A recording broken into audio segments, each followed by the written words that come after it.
Welcome to आवाज over drive. मैं हूं मुग्धा मिश्रा। आज के शो में हम आपको दिखाने वाले हैं 6 लाख के बजट में Hyundai एक्सेंट या फिर शेवरले की सेल।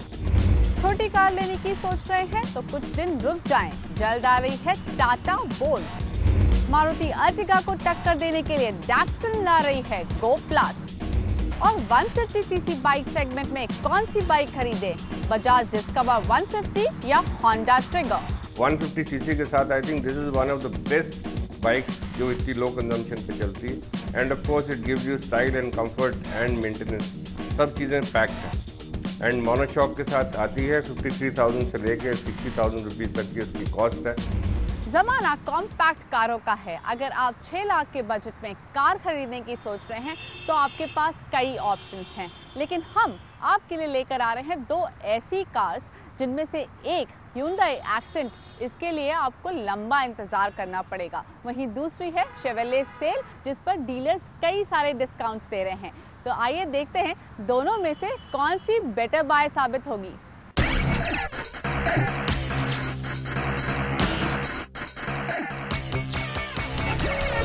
सब 4 मीटर सेगमेंट का बाजार काफी गर्म है, लेकिन मुकाबला भी काफी तगड़ा है और सभी मैन्युफैक्चरर्स अपनी कार को दूसरे से बेहतर बताते हैं।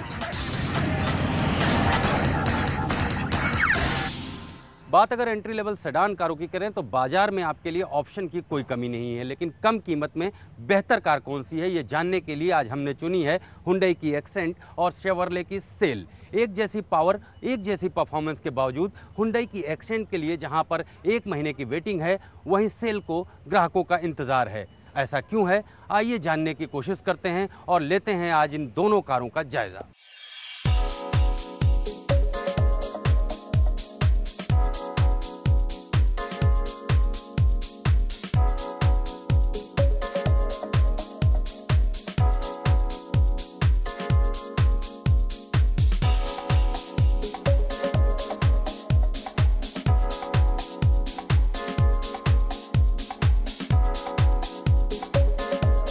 एक्सेंट और सेल दोनों ही डीजल और पेट्रोल वेरिएंट में हैं, लेकिन जब बात कम कीमत की हो तो डीजल और पेट्रोल के दाम के बीच घटते अंतर के चलते पेट्रोल वेरिएंट ही फायदे का सौदा है।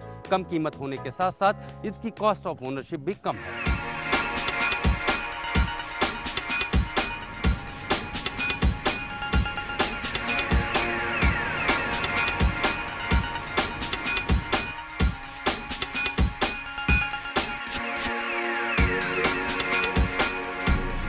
सेल में 1.2 litre smart tech petrol engine है जो इसे 83 पीएस की पावर देता है, साथ ही 108 Nm का टॉर्क जनरेट करता है।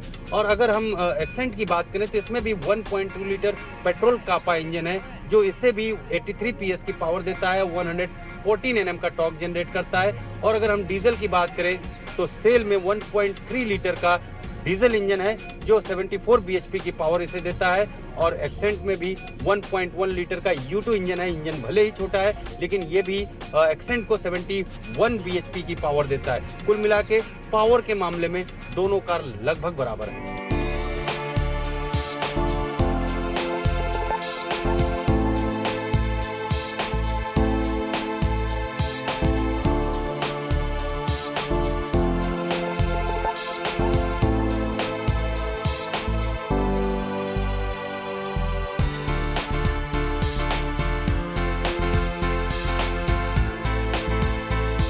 दोनों कारों में सबसे बड़ा फर्क स्टाइल और फीचर का है। सेल को शेवरले की डायनामिक डिजाइन फिलॉसफी पर डिजाइन किया गया है जो इसे एग्रेसिव और मस्कुलर लुक तो जरूर देती है, लेकिन कंपटीशन के मुकाबले ये काफी सिंपल है।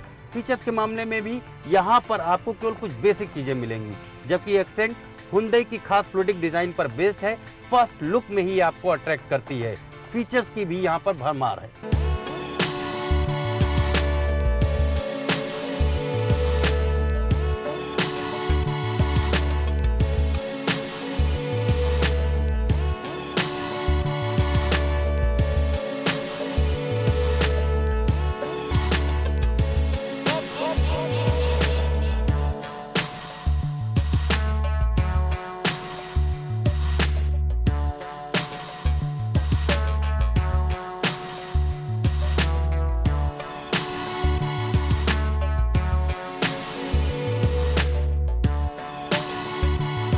फाइनली एक्सेंट एक सब 4 मीटर कार है, जबकि सेल फुल साइज सेडान। दोनों की कीमत और माइलेज एक जैसा है। मेरी राय में अगर आप इस कीमत में स्पेस को तरजीह देते हैं तो सेल आपके लिए फिट है, लेकिन आप फीचर और स्टाइल से कोई समझौता नहीं करना चाहते तो एक्सेंट आपके लिए बेहतरीन कार रहेगी। Time for a short break, लेकिन ब्रेक के बाद हम आपको बताएंगे मारुति की अर्टिगा को टक्कर देने के लिए कौन सी कार आ रही है बाजार में। Welcome back.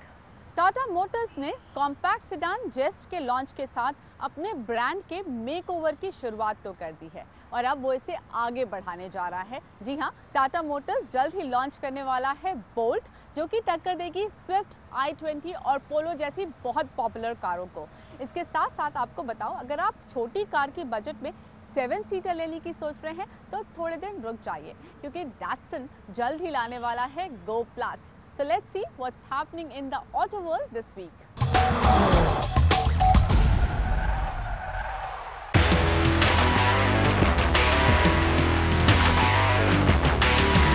MPV सेगमेंट में एक और खिलाड़ी आने वाला है, जो है डेटसन गो प्लस। कंपनी गो प्लस को जनवरी 2015 में लॉन्च करेगी।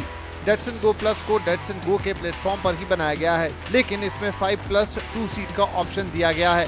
7 सीट का ऑप्शन होते हुए भी कंपनी ने इसकी लंबाई को 4 मीटर से कम रखा है।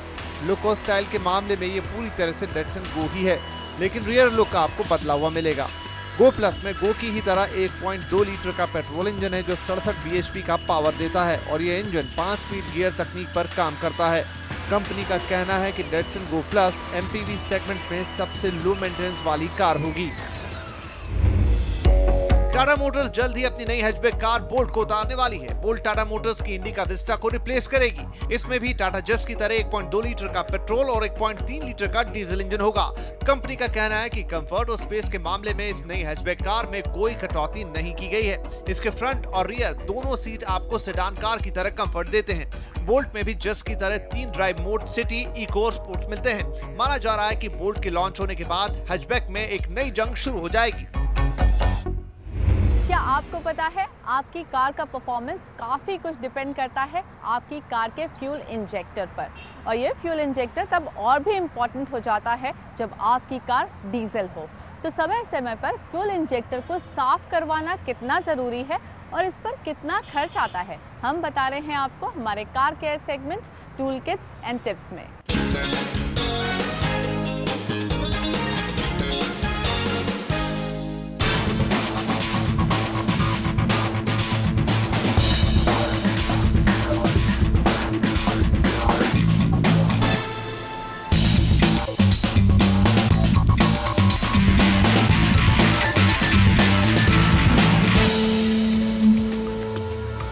जब भी आप सर्विस स्टेशन में जाते हैं तभी आपको सर्विस एडवाइजर एडवाइस करता है कि सर गाड़ी का इंजेक्टर क्लीनिंग करना पड़ेगा। तो आइए जानते हैं आज ये इंजेक्टर होता क्या है, क्या पर्पज़ है, ये कैसे फंक्शन करता है और इसको मेंटेन कैसे करते हैं।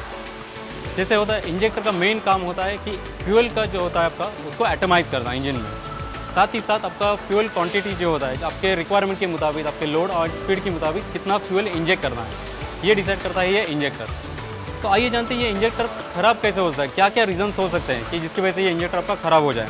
कई सारे रीजंस हैं, जैसे फ्यूल एडल्ट्रेशन की वजह से आपके इंजेक्टर क्लॉग हो सकते हैं, कोई गम पार्टिकल्स आके आपके इंजेक्टर के होल को चोक कर सकता है। साथ ही साथ इसके अंदर एक मैग्नेटिक कॉइल होता है, मैग्नेटिक कॉइल अगर फेल हो जाएगा तो इंजेक्टर काम करना बंद कर देगा।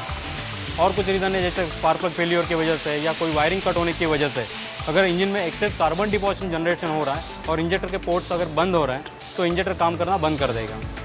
तो अब एडवाइज़र ने तो आपको एडवाइस कर दिया है ऑलरेडी कि हमें इंजेक्टर क्लीनिंग करना है। तो अब आइए जानते हैं कि इसमें इंजेक्टर क्लीनिंग में कितना खर्चा आता है। जैसे पेट्रोल इंजन के लिए जो इंजेक्टर्स होते हैं उसका क्लीनिंग का खर्चा अप्रोक्सीमेटली 1200 से 2000 रुपीज़ के बीच में आ सकता है। साथ ही साथ अगर आपका गाड़ी आपका डीजल है तो डीजल इंजन का खर्चा थोड़ा ज़्यादा रहेगा, बिटवीन 5000 to 7000 के बीच में खर्चा आ सकता है। और अगर इंजेक्टर आपका फेल ही हो चुका है तो पर इंजेक्टर कॉस्ट पेट्रोल के लिए उसका कॉस्टिंग होता है अप्रोक्सीमेटली 1400 से लेकर 7000 रुपीज़ तक। और अगर डीजल इंजन है तो थोड़ा खर्चा ज़्यादा रहेगा, 14000 से लेकर 15000 रुपीज़ तक पर इंजेक्टर कॉस्ट ये आ सकता है। अब हम जानते हैं कि इसका इंजेक्टर क्लीनिंग कैसे किया जाता है, तो आइए देखते हैं इंजेक्टर क्लीनिंग कैसे करते हैं। तो आइए जानते हैं हमें इंजेक्टर क्लीनिंग हम कैसे करते हैं। जैसे ये पेट्रोल इंजेक्टर क्लीनिंग का मशीन है, ये होता है अल्ट्रासोनिक क्लीनिंग मशीन, जब भी आपका पेट्रोल इंजेक्टर क्लीनिंग का मशीन प्रोसेस स्टार्ट हो जाता है, इंजेक्टर सीधे मशीन में आपका क्लीनिंग प्रोसेस स्टार्ट हो जाता है। एक 15 to 20 मिनट्स का ये प्रोसेस होता है। ये प्रोसेस कंप्लीट होने के बाद इंजेक्टर हम इंस्टॉल करते हैं टेस्टिंग किट पे। ये टेस्टिंग किट में हम चेक करते हैं कि इसका स्प्रे पैटर्न कैसे हैं। जैसे आपका ये इंजेक्टर क्लीनिंग प्रोसेस स्टार्ट हो रहा है, जैसे कि आप देख रहे हैं, इसका जो स्प्रे पैटर्न होता है ये तीनों इंजेक्टर का सेम होना चाहिए। इसमें से जो पेट्रोल स्प्रे हो रहा है इसका क्वांटिटी सेम होना चाहिए। अगर किसी केस में अगर इसका स्प्रे पैटर्न प्रॉपरली नहीं है, या तो जो उसको फ्यूल क्वांटिटी जो यहाँ से स्प्रे हो रहा है वो प्रॉपर नहीं है, तो वो केस में आपका क्लीनिंग प्रोसेस हम वापस दोबारा रिपीट कर देते हैं। रिपीट करने के बाद वापस हम इसमें एक बार टेस्टिंग चेक कर लेते हैं। इसके बावजूद भी अगर सबका टेस्टिंग प्रॉपर नहीं है, स्प्रे पैटर्न प्रॉपर नहीं है, तो इंजेक्टर बदलना होना ज़रूरी हो जाता है। तो इसलिए मैं आपको स्ट्रांगली रिकमेंड करूँगा कि आपका जब भी आपके सर्विस एडवाइजर आपको रिकमेंड करते हैं कि इंजेक्टर क्लीनिंग करना है, तो उसे ज़रूर करवा लीजिए।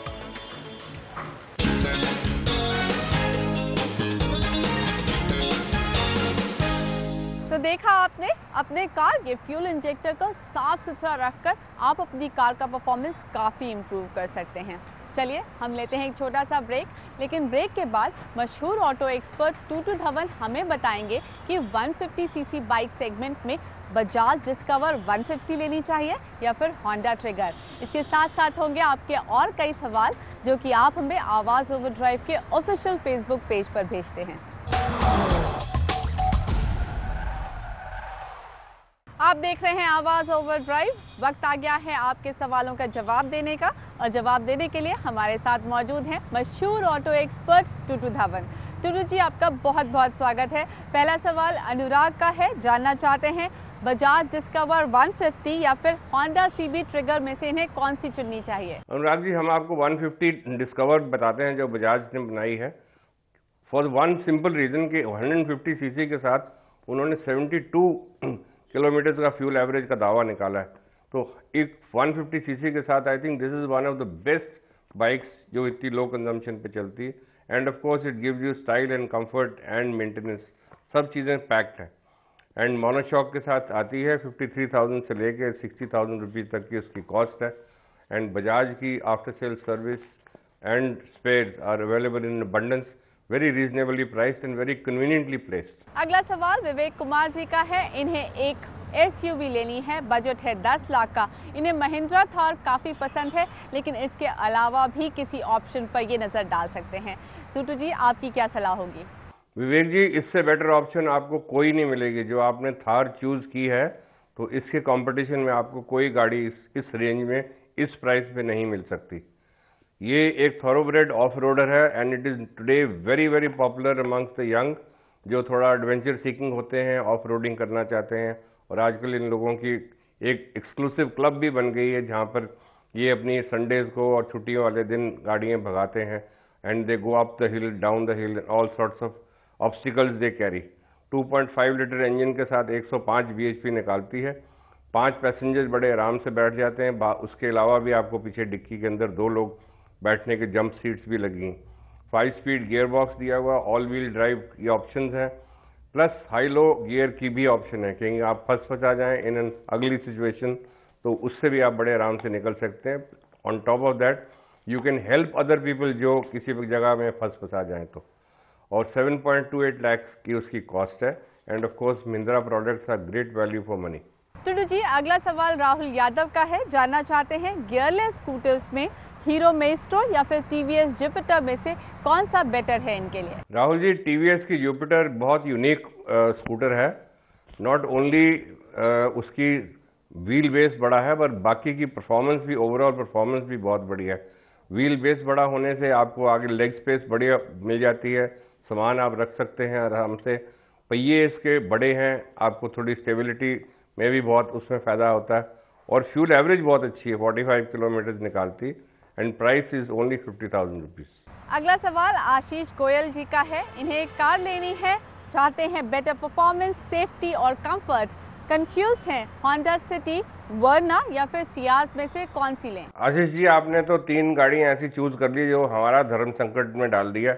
हम किसको चूज़ करें? एक्चुअली ये इंडिविजुअल टेस्ट है। आपको ब्रांड और स्टाइल चाहिए तो आप होंडा की तरफ देखिए। वरना of course is a very good vehicle, और अब थोड़े से टाइम से आई जा रही है, तो हो सकता है उसके अंदर जो न्यूनेस है वो इतनी नहीं है जितनी कि सियाज के अंदर। सियाज तो अभी हाल में ही लॉन्च हुई है, very smart and very good and great value for money, क्योंकि इसके अंदर सबसे बढ़िया चीज़ है फ्यूल ऑप्शंस जो हैं वो 2 इंजन की हैं और दोनों ही इंजन बहुत ड्यूरेबल, बहुत ही फ्रूगल हैं। पेट्रोल का इंजन जो है वो आपको 1.4 लीटर के साथ 20 किलोमीटर निकाल देता है और डीजल का जो है वो 1.3 लीटर के साथ 26 किलोमीटर की फ्यूल एवरेज का दावा देती है। ऑन टॉप ऑफ दैट सोने पे सुहागा है, वो मारुति का प्रोडक्ट है। After sale service, repairs and value for money and residual value is the greatest in this product. So इतना कुछ देने के बाद आपको you may be able to now decide कि आपको क्या चीज़ चाहिए। और जो सियाज है वो 7.45 से शुरू होती है, 10.36 तक जाती है और साथ में आपको एक ऑटोमेटिक ट्रांसमिशन की ऑप्शन भी मिलती है and one of the biggest boots जो 510 लीटर का है। तो इतनी सारी मैंने खूबियाँ आपको मैंने सियाज के बारे में बता दी, बट नेवरदलेस होंडा और वरना दोनों ही गाड़ियाँ अपनी पर्सनल चॉइस की हैं। So I am sure you will now be able to decide कि आपने क्या लेना चाहते हैं। अगला सवाल प्रकाश धामी जी का है। इन्हें एक छोटी कार लेनी है और ऑप्शंस की लिस्ट लंबी है। जी हाँ, जानना चाहते हैं Chevrolet spark, Maruti Celerio, Hyundai Eon, Maruti Alto K10, Maruti WagonR या फिर डैटसन गो में से कौन सी चुने? प्रकाश जी, आपने तो सारी गाड़ियों के नाम हमको पढ़ा दिए। इतनी गाड़ियों का तो हमको भी नहीं पता था है इस रेंज में, but in spite of that ये जो आप बता रहे हैं इसके अंदर हमारी तरफ से बेस्ट कार आपके लिए सेलेरियो रहेगी फॉर वेरियस रीजन। एक तो स्टाइल के लिए अच्छी है, दूसरा कंफर्टेबल है, तीसरा अंदर जो स्पेस है वो बढ़िया है, चौथा उसके अंदर आपको ऑटोमेटिक ट्रांसमिशन की ऑप्शन भी मिलती है जिसको हम AMT कहते हैं, ऑटोमेटिक मैनुअल ट्रांसमिशन, जिसकी फ्यूल एवरेज के अंदर भी कोई इतना तब्दीली नहीं होती like a normal other conventional automatic transmission. तो 23 किलोमीटर का फ्यूल एवरेज का दावा है और 4 लाख से शुरू होती है, 5.5 लाख तक जाती है। और सबसे बढ़िया चीज़ है उसकी जो बूट स्पेस है वो 235 लीटर की है। So all these things combined it's a complete car जो आपको मिलेगी with a Maruti branding, after sale service as low as possible and residual value maximum. Tutu ji, Sonu Rawat को एक बाइक लेनी है 125 सीसी की, जानना चाहते हैं कौन सी खरीदें? सोनू जी, 125 सीसी के अंदर तो बहुत सारी बाइक्स और बहुत सारी बढ़िया उम्दार बाइकें भी हैं, बट सबसे बढ़िया मेरे ख्याल होंडा की आपको शाइन रहेगी जो 125 सीसी के साथ 10 bhp निकालती है और फ्यूल एवरेज 65 किलोमीटर की है। प्राइस उसकी शुरू होती है 51 से जाती है 58,000 तक और आगे आपको उसको डिस्क भी मिलेंगे साथ साथ। सो आई होप आपको आपके सवालों के जवाब मिल गए होंगे। अगर आपका भी ऑटो से जुड़ा कोई सवाल है then you know where to go. आवाज़ ओवरड्राइव का ऑफिशियल फेसबुक पेज, यहाँ पर आप अपने सवाल हमें भेज सकते हैं। टाइम फॉर अस टू से बाय बाय, लेकिन अगला एपिसोड मिस मत करिएगा क्योंकि आवाज़ ओवरड्राइव पर हम आपको दिखाने वाले हैं टाटा बोल्ट की टेस्ट ड्राइव।